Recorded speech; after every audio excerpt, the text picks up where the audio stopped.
कक्षा 10 अर्थशास्त्र अध्याय 2 भारतीय अर्थव्यवस्था के क्षेत्र का दूसरा और अंतिम भाग अतिरिक्त रोजगार का सृजन कैसे हो। यहाँ पे हमने चर्चा की थी आपको प्रथम भाग में। हम लक्ष्मी और उसके 2 हेक्टेयर असिंचित भूखंड का उदाहरण लेते हैं। उसके परिवार की भूमि की सिंचाई हेतु एक कुएं का निर्माण करने के लिए सरकार कुछ मुद्रा व्यय कर सकती है या बैंक ऋण प्रदान कर सकता है। तब लक्ष्मी अपनी भूमि की सिंचाई करने में सक्षम होगी और रबी मौसम में एक दूसरी फसल उपजाती है। हम मान लेते हैं कि 1 हेक्टेयर गेहूं की फसल 2 लोगों को 50 दिनों बीज डालने, पानी देने, खाद डालने और कटाई में तक रोजगार प्रदान कर सकती है। परिवार के 2 अन्य सदस्यों को अपनी जमीन में रोजगार मिल सकता है। अब मान लेते हैं कि ऐसे कई खेतों की सिंचाई के लिए एक नए बांध का निर्माण किया जाता है अथवा एक नहर खोदी जाती है। इससे कृषि क्षेत्र में रोजगार के अनेक अवसर सृजित हो सकेंगे और अल्प बेरोजगारी की समस्या अपने आप कम हो जाएगी। अब मान लेते हैं कि लक्ष्मी और दूसरे किसान पहले की तुलना में अधिक उत्पादन करते हैं। उन्हें कुछ उत्पाद बेचने की आवश्यकता होगी। इसके लिए उन्हें अपना उत्पाद नज़दीक के शहर में ले जाने की आवश्यकता हो सकती है। यदि सरकार परिवहन और फसलों के भंडारण पर अथवा बेहतर ग्रामीण सड़कों के निर्माण पर कुछ पैसा निवेश करती है तो छोटे ट्रक सब जगह पहुंच जाते हैं। इस तरीके से लक्ष्मी जैसे अनेक किसान जिन्हें अब पानी की सुविधा उपलब्ध है फसलों की उपज और बिक्री कर सकते हैं। इस कार्य से केवल किसानों को ही उत्पादक रोजगार उपलब्ध नहीं हो सकता बल्कि परिवहन और व्यापार जैसी सेवाओं में लगे लोगों को भी रोजगार प्राप्त हो सकता है। लक्ष्मी की जरूरत केवल पानी तक ही सीमित नहीं है। खेती करने के लिए उसे बीजों, उर्वरकों, कृषिगत उपकरणों और पानी निकालने के लिए पंप सेटों की भी जरूरत है। एक निर्धन किसान होने के कारण वह सभी चीज़ों पर खर्च नहीं कर सकती, इसलिए उसे साहूकारों से पैसा उधार लेना होगा और उच्च ब्याज दर पर वापस करना पड़ेगा। यदि स्थानीय बैंक उचित ब्याज दर पर उसे साख प्रदान करता है तो वह इन सभी चीज़ों को उचित समय पर खरीदने और अपनी भूमि पर खेती करने में सक्षम होगी। तात्पर्य यह है कि आप देख लें यहाँ पर हरियाणा में गुड़ निर्माण कैसे गुड़ बनता है, इसको ग्रामीण के विद्यार्थी जानते हैं, शहरी विद्यार्थी भी जान लें। पहले गन्ने की पेराई की जाती है, उसके बाद एक बड़े कढ़ाई में उस जो पेराई हुआ तरल पदार्थ है गन्ने का ईख का, उसे उस कढ़ाई में डालते हैं, फिर उसको उबालते हैं। एक समय सीमा तक उबालते हैं, चेक करते हैं और यह क्रम है गुड़ बनने का, आप देख सकते हैं।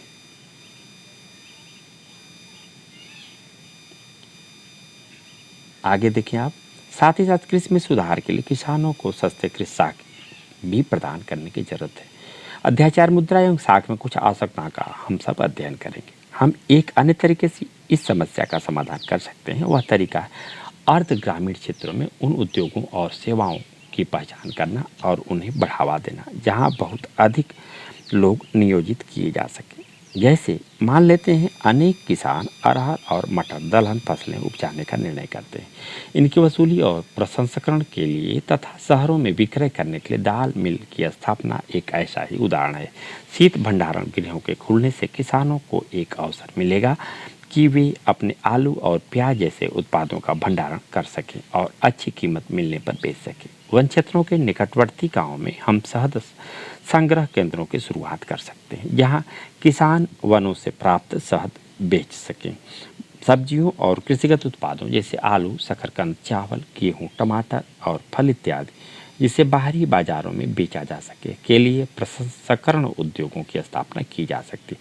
यह अर्ध ग्रामीण क्षेत्रों में स्थित उद्योगों में रोजगार प्रदान करेगा। आपके विचार से आपके क्षेत्र में किस समूह के लोग बेरोजगार अथवा अल्प बेरोजगार हैं? क्या आप कुछ उपाय सुझा सकते हैं जिन पर अमल किया जा सकते हैं? क्या आप जानते हैं कि भारत में विद्यालय जाने की आयु वर्ग 5 से 29 वर्ष में लगभग 60% बच्चे हैं। उनमें से 51% के ही लगभग विद्यालय जाते हैं, शेष विद्यालय नहीं जाते हैं।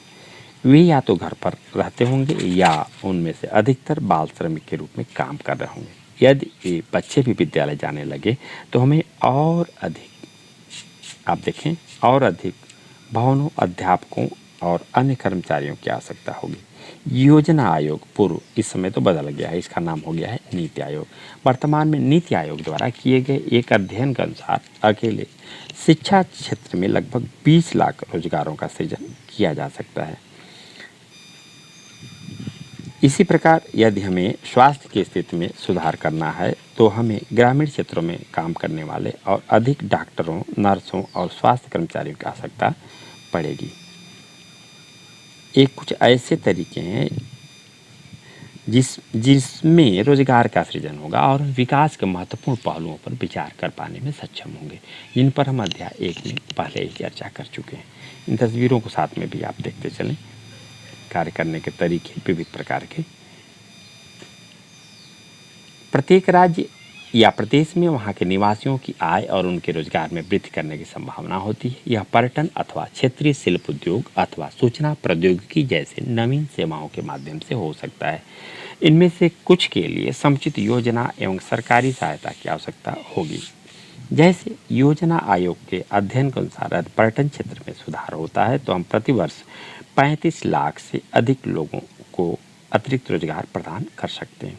हम जानते हैं कि चर्चा किए गए कुछ सुझावों के अमल में लंबा समय लगेगा। छोटी अवधि के लिए हमें कुछ द्रुत उपायों की जरूरत है। इसे ध्यान में रखते हुए केंद्र सरकार ने अभी भारत के लगभग 625 जिलों में काम का अधिकार लागू करने के लिए एक कानून बनाया। इसी महात्मा गांधी राष्ट्रीय ग्रामीण रोजगार गारंटी अधिनियम 2005 विद्यार्थियों के लिए विशेषकर यह जान लें, आगे फिर इस विस्तार पूर्वक शब्दों को संक्षिप्त में लिखा जाएगा या बताया जाएगा, जिसको संक्षिप्त में मनरेगा भी कहते हैं, है ना। और दूसरी तरफ देखिए, महात्मा गांधी राष्ट्रीय ग्रामीण रोजगार गारंटी अधिनियम 2005 के अंतर्गत उन सभी लोगों जो काम करने में सक्षम हैं और जिन्हें काम की ज़रूरत है को सरकार द्वारा ग्रामीण क्षेत्रों के वर्ष में 100 दिन के रोजगार की गारंटी दी गई है। यह सरकार रोजगार उपलब्ध कराने में असफल रहती है तो वह लोगों को बेरोजगारी भत्ता देगी।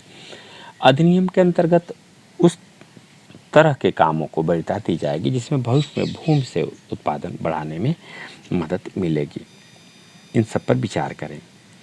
महात्मा गांधी राष्ट्रीय ग्रामीण रोजगार गारंटी अधिनियम को काम का अधिकार क्यों कहा गया है, विद्यार्थी इस पर चर्चा करेंगे। अभी आपको बताया गया कि 100 दिन की गारंटी। कल्पना कीजिए आप ग्राम के प्रधान हैं और उस हैसियत से कुछ ऐसे क्रियाकलापों का सुझाव दीजिए जिसे आप मानते हैं उससे लोगों की आय में वृद्धि होगी और उसे इस अधिनियम के अंतर्गत शामिल किया जाना चाहिए। चर्चा करें।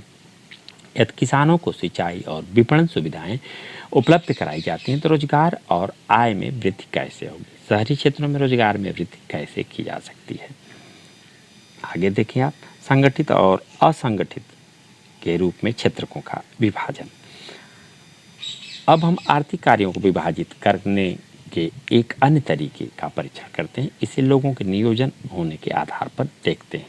उनके काम करने की शर्तें क्या है, क्या कोई नियम और विनियम है जिनका उनके रोजगार के संदर्भ में अनुपालन किया जाता है। देख लें आप, कांता एक कार्यालय में काम करती है। वह सुबह 9:30 बजे से शाम 5:30 बजे तक कार्यालय में रहती है। वह नियमित रूप से प्रत्येक माह के अंत में अपना वेतन पाती है। वेतन के अतिरिक्त वह सरकारी नियमों के तहत भविष्य निधि भी प्राप्त करती है। उसे चिकित्सकीय और अन्य भत्ते भी मिलते हैं। कांता रविवार को कार्यालय नहीं जाती है। इस दिन सवेतन अवकाश होता है। उसने जब नौकरी आरंभ की थी तब से उसे एक नियुक्ति पत्र दिया गया था जिसमें नौकरी संबंधित निबंधन और शर्तों का उल्लेख किया गया था। अभी कांता के बारे में आपने देखा। अब देखिए कमल कांता का पड़ोसी है। वह नज़दीक के किराना दुकान में दैनिक मजदूरी करने वाला श्रमिक है। वह सुबह 7:30 बजे दुकान पर आता है और शाम 8 बजे तक काम करता है। उसे अपनी मजदूरी के अतिरिक्त अन्य कोई भत्ता नहीं मिलता है। जिस दिन वह काम नहीं करता है उस दिन की मजदूरी उसे नहीं मिलती है। उसे कोई छुट्टी या सवेतन अवकाश नहीं मिलता। उसे कोई औपचारिक पत्र भी नहीं मिला है जिसमें दुकान में नियुक्ति के बारे में कहा गया हो। उसका नियोक्ता अर्थात जिसने उसने अपने यहाँ काम पे रखा है उसे किसी भी समय काम से हटने के लिए कह सकता है। आप क्या आप कांता और कमल के रोजगार की परिस्थितियों में अंतर देखते हैं? निश्चित तौर पर आप देखें, कांता संगठित क्षेत्र में काम करती है। संगठित क्षेत्र में वे उद्यम अथवा कार्यस्थान आते हैं जहां रोजगार की अवधि नियमित होती है और इसलिए लोगों के पास सुनिश्चित काम होता है। वे क्षेत्र सरकार द्वारा पंजीकृत होते हैं और उन्हें सरकारी नियमों एवं विनियमों का अनुपालन करना होता है। इन नियमों एवं विनियमों का अनेक विधियों जैसे कारखाना अधिनियम, न्यूनतम मजदूरी अधिनियम, सेवानुदान अधिनियम, दुकान एवं प्रतिष्ठान अधिनियम इत्यादि में उल्लेख किया गया है। इसे संगठित क्षेत्र कहते हैं क्योंकि इसकी कुछ औपचारिक प्रक्रिया एवं कार्यविधि है। कुछ लोग किसी के द्वारा नियोजित नहीं होते बल्कि वे स्वतः काम कर सकते हैं, परंतु वे भी अपने को सरकार के समक्ष पंजीकृत कराते हैं और नियमों एवं विनियमों का अनुपालन करते हैं। संगठित क्षेत्र के कर्मचारियों को रोजगार सुरक्षा के लाभ मिलते हैं। उनसे यह निश्चित समय तक ही काम करने की आशा की जाती है। यदि वे अधिक काम करते हैं तो नियोक्ता द्वारा उन्हें अतिरिक्त वेतन दिया जाता है। वे नियोक्ता से कई दूसरे लाभ भी प्राप्त करते हैं। ये लाभ क्या हैं? सवेतन छुट्टी, अवकाश काल में भुगतान, भविष्य निधि, सेवानुदान इत्यादि पाते हैं। वे चिकित्सकीय लाभ पाने के हकदार होते हैं और नियमों के अनुसार कारखाना मालिक को पेयजल और सुरक्षित कार्य, पर्यावरण जैसी सुविधाओं को सुनिश्चित करना होता है। जब वे सेवानिवृत्त होते हैं तो पेंशन भी प्राप्त करते हैं। इसके विपरीत कमल असंगठित क्षेत्र में काम करता है। असंगठित क्षेत्र छोटी छोटी और बिखरी इकाइयों जो अधिकांशतः सरकारी नियंत्रण से बाहर होती हैं से निर्मित होता है। इस क्षेत्र के नियम और विनियम तो होते हैं परंतु उनका अनुपालन नहीं होता है। वे कम वेतन पाने वाले रोजगार हैं और प्रायः नियमित नहीं हैं। यहाँ अतिरिक्त समय में काम करने, सवेतन छुट्टी, अवकाश, बीमारी के कारण छुट्टी इत्यादि का कोई प्रावधान नहीं है। रोजगार सुरक्षित नहीं है। श्रमिकों को बिना किसी कारण काम से हटाया जा सकता है। कुछ मौसमों में जब काम कम होता है तो कुछ लोगों को काम से छुट्टी दे दी जाती है। बहुत से लोग नियोक्ता की पसंद पर निर्भर होते हैं। इस क्षेत्र में काफ़ी संख्या में लोग अपने अपने छोटे कार्यों जैसे सड़कों पर विक्रय अथवा मरम्मत कार्य में स्वतः नियोजित हैं। इसी प्रकार किसान अपने खेतों में काम करते हैं और जरूरत पड़ने पर मजदूरी पर श्रमिकों को लगाते हैं। आओ इन पर विचार करें। इनमें से कौन असंगठित क्षेत्र की गतिविधियां हैं? विद्यालय में पढ़ाता है एक शिक्षक, बाजार में अपने पीठ पर सीमेंट की बोरी ढोता हुआ एक श्रमिक, अपने खेत की सिंचाई करता है एक किसान, अस्पताल में मरीज का इलाज करता है एक डॉक्टर, एक डाट के अधीन काम करता है एक दैनिक मजदूरी वाला श्रमिक, एक बड़े कारखाने में काम करने जाता है एक कारखाना श्रमिक, अपने घर में काम करता है एक करघा बुनकर। संगठित क्षेत्र में नियमित काम करने वाले एक व्यक्ति और असंगठित क्षेत्र में काम करने वाले किसी दूसरे व्यक्ति से बात करें। सभी पहलुओं पर उनकी कार्य स्थितियों की तुलना करें। असंगठित और संगठित क्षेत्र के बीच आप विभेद कैसे करें? अपने शब्दों में व्याख्या करें। संगठित एवं असंगठित क्षेत्र में भारत के सभी श्रमिकों की अनुमानित संख्या नीचे दी गई सारणी देखें आप जो सारणी को सावधानी से पढ़ें, विलुप्त आंकड़ों की पूर्ति करें और प्रश्न का उत्तर दें। देख लें आप विभिन्न क्षेत्रों में श्रमिकों की संख्या 10 लाख में। प्राथमिक संगठित 1, असंगठित कोई नहीं, अकुल 232, द्वितीयक 41 ये दिया गया है 74 और कुल 115, तृतीयक 40 संगठित में और संगठित में 88, कुल 182, कुल 82 आप देख लें योग हुआ है और 100% कुल प्रतिशत में। असंगठित क्षेत्र में कृषि में लगे लोगों का प्रतिशत क्या है आप ये बताएंगे। क्या आप सहमत हैं कृषि असंगठित क्षेत्र की गतिविधि क्यों? यदि हम संपूर्ण देश पर नज़र डालते हैं तो पाते हैं कि भारत में आप देख लें असंगठित और संगठित, यहाँ पर असंगठित क्षेत्र में है, यह असंगठित की संख्या है। भारत में लगभग और इतना फीसद श्रमिकों को संगठित क्षेत्र में रोजगार उपलब्ध है। इसका योग करेंगे और फिर इसको देखेंगे, दोनों को आप निकालेंगे। आगे देखिए आप, असंगठित क्षेत्र के श्रमिकों का संरक्षण कैसे हो? संगठित क्षेत्र अत्यधिक मांग पर ही रोजगार प्रस्तावित करता है, लेकिन संगठित क्षेत्र में रोजगार के अवसरों में अत्यंत धीमी गति से वृद्धि हो रही है। यह भी आमतौर पर पाया जाता है कि संगठित क्षेत्र असंगठित क्षेत्र के रूप में काम करते हैं। वे ऐसी रणनीति कर वंचक एवं श्रमिकों को संरक्षण प्रदान करने वाली विधियों के अनुपालन से बचने के लिए अपनाते हैं। परिणामतः बहुत से श्रमिक असंगठित क्षेत्र में काम करने के लिए विवश हुए हैं, जहां बहुत कम वेतन मिलता है, उनका प्राय शोषण किया जाता है और उन्हें उचित मजदूरी नहीं दी जाती है। उनकी आय कम है और नियमित नहीं है। इस रोजगार में संरक्षण नहीं है और न ही इसमें कोई लाभ है। सन 1990 से यह भी देखा गया है कि संगठित क्षेत्र के बहुत अधिक श्रमिक अपना रोजगार खोते जा रहे हैं। ये लोग असंगठित क्षेत्र में कम वेतन पर काम करने के लिए विवश हैं। असंगठित क्षेत्र में और अधिक रोजगार की जरूरत के अलावा श्रमिकों को संरक्षण और सहायता की भी आवश्यकता है।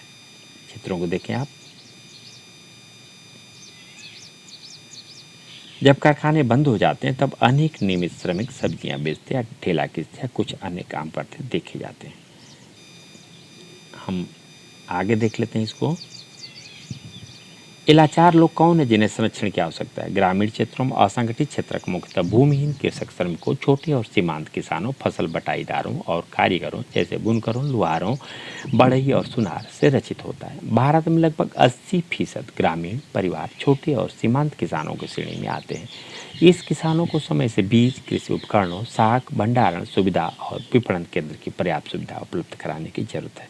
शहरी क्षेत्रों में असंगठित क्षेत्र मुख्यतः लघु उद्योगों के श्रमिकों, निर्माण, व्यापार एवं परिवहन में कार्यरत आकस्मिक श्रमिकों और सड़कों पर विक्रेता का काम करने वालों, सिर पर बोझा ढोने वाले श्रमिकों, वस्त्र निर्माण करने वालों और कबाड़ उठाने वालों से रचित हैं।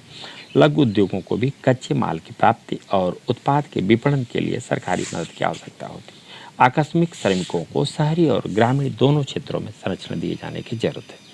हम यह भी पाते हैं कि बहुसंख्यक श्रमिक अनुसूचित जाति, जनजाति और पिछड़ी जातियों से हैं जो असंगठित क्षेत्र में रोजगार करते हैं। ये श्रमिक अनियमित और कम मजदूरी पर काम करने के अलावा सामाजिक भेदभाव के भी शिकार हैं। आर्थिक एवं सामाजिक विकास के लिए संगठित क्षेत्र के श्रमिकों को संरक्षण और सहायता अनिवार्य है। आगे देखें आप, यह स्मरण कीजिए।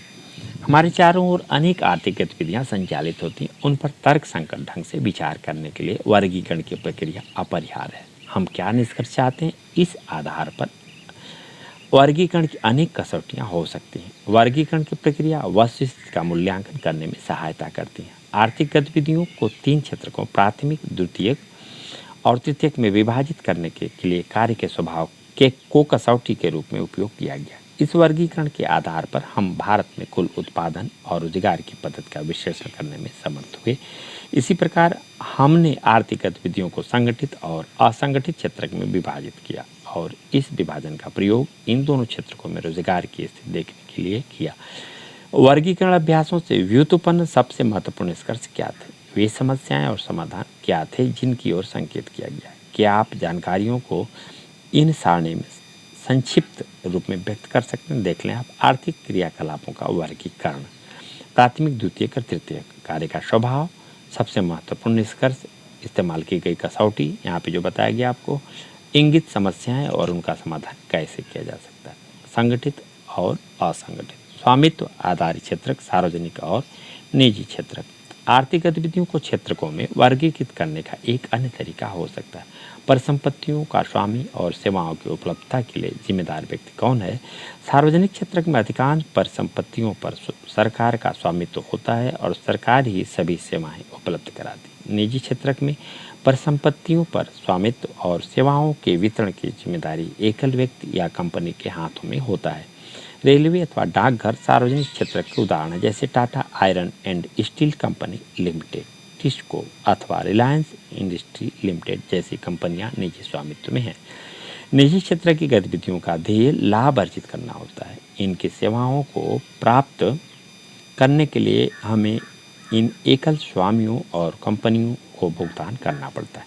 सार्वजनिक क्षेत्र का ध्येय केवल लाभ कमाना नहीं होता। सरकार सेवाओं पर किए गए व्यय की भरपाई करों या अन्य तरीकों से करती है। आधुनिक दिनों में सरकार सभी तरह की गतिविधियों पर व्यय करती है। ये गतिविधियाँ क्या हैं? सरकार ऐसी गतिविधियों पर व्यय क्यों करती है, ज्ञात करें।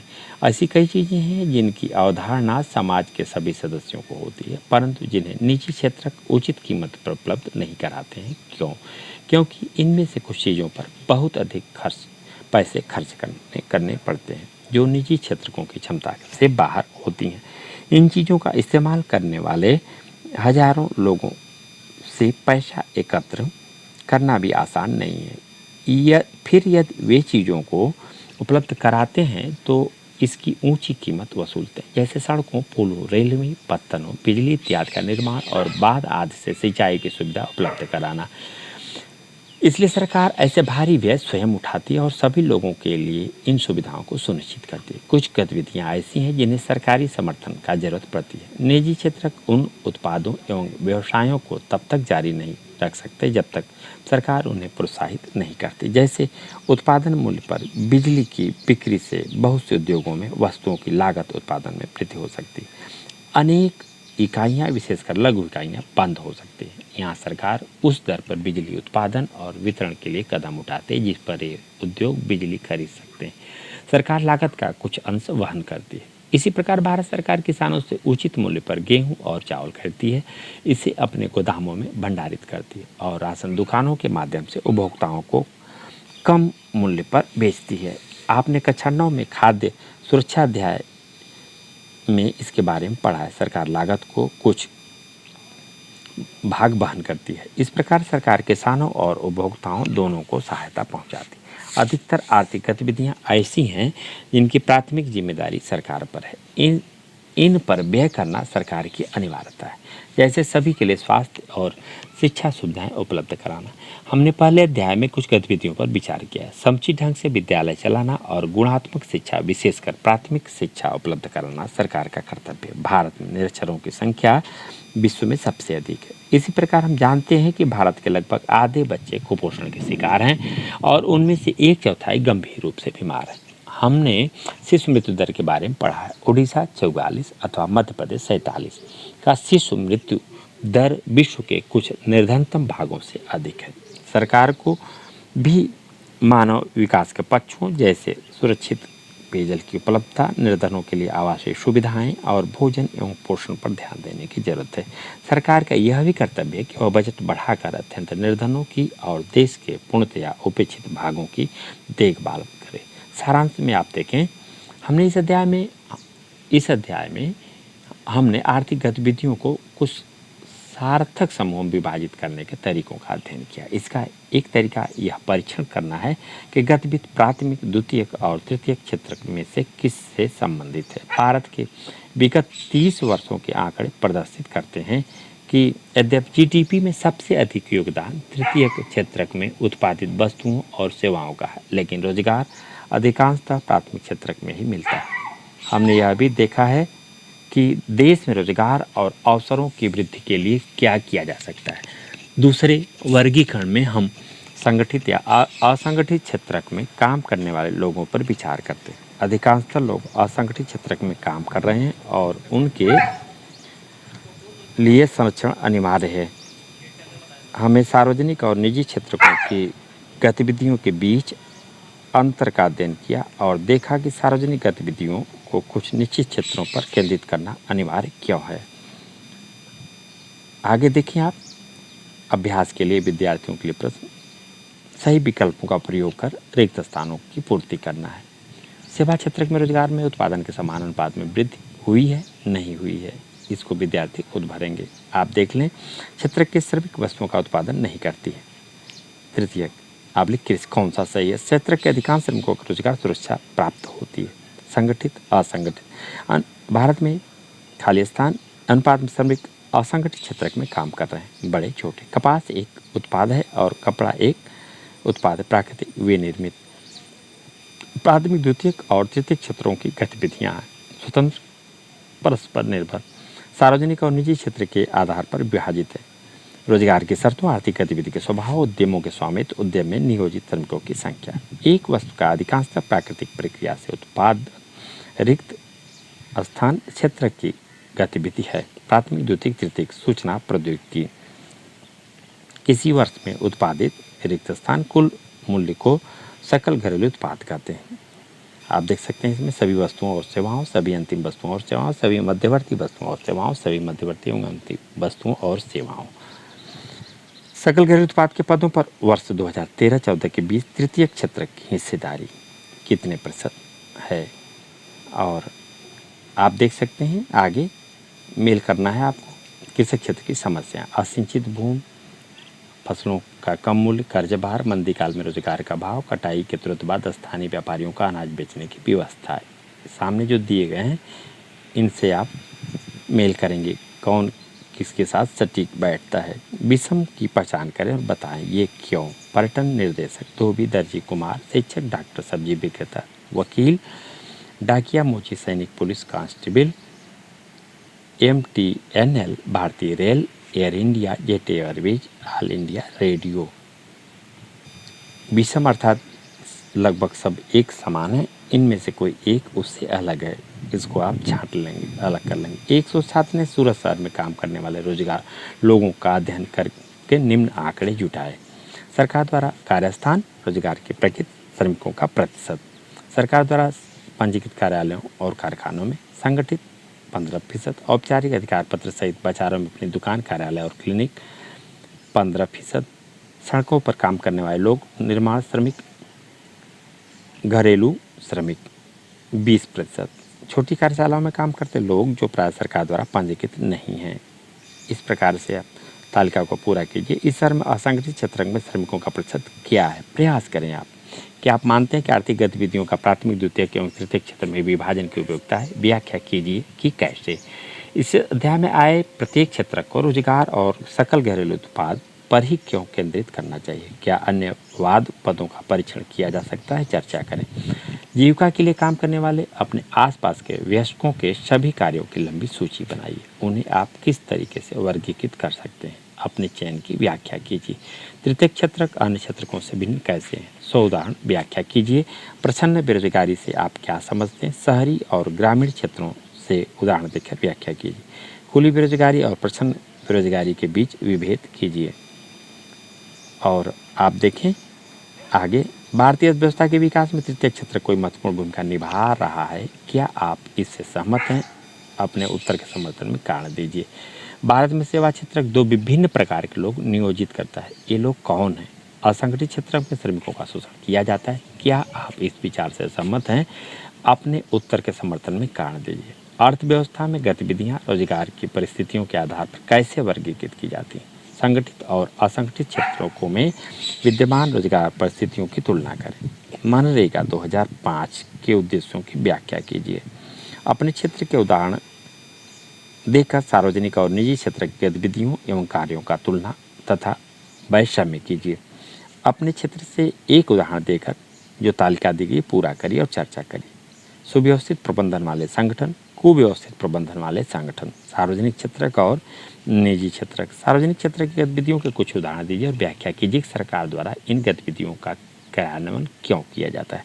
व्याख्या कीजिए कि एक देश के आर्थिक विकास में सार्वजनिक क्षेत्र कैसे योगदान करता है। असंगठित क्षेत्र के श्रमिकों को जो मुद्दे दिए गए हैं, मुद्दों पर संरक्षण की आवश्यकता है। मजदूरी, सुरक्षा और स्वास्थ्य उदाहरण सहित व्याख्या कीजिए। अहमदाबाद में किए गए एक अध्ययन में पाया गया कि नगर के 15 लाख श्रमिकों में से 11 लाख श्रमिक असंगठित क्षेत्र में काम करते थे।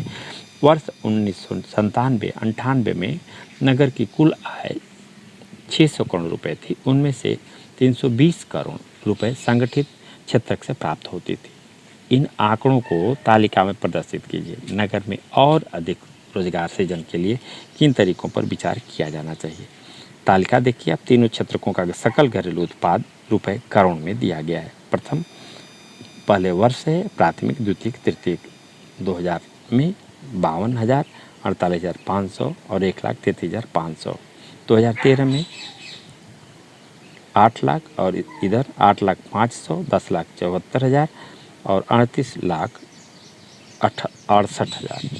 वर्ष 2000 एवं 2013 के लिए सकल घरेलू उत्पाद में तीनों क्षेत्रकों की हिस्सेदारी की गणना कीजिए। इन आंकड़ों को अध्याय में दिए आलेख ऊपर जो दिया गया था 2 के समान एक दंड आलेख के रूप में प्रदर्शित कीजिए। दंड आलेख से हम क्या निष्कर्ष प्राप्त करते हैं? दंड आलेख जब आप बनाएंगे तो उससे आपको आंकड़ों को स्मरण करने में सहूलियत होगी। विशेषकर अर्थशास्त्र में इस तरह के जो सांख्यिकी कार्य हैं, जो आंकड़े हैं, जो ग्राफ बनाए जाते हैं, बहुत ही उपयुक्त होते हैं। विद्यार्थी इसका विशेष ख्याल रखेंगे। इसी के साथ अध्याय 2 कक्षा 10 अर्थशास्त्र भारतीय, आप देख लें, भारतीय अर्थव्यवस्था के क्षेत्र का यह चैप्टर पूर्ण होता है।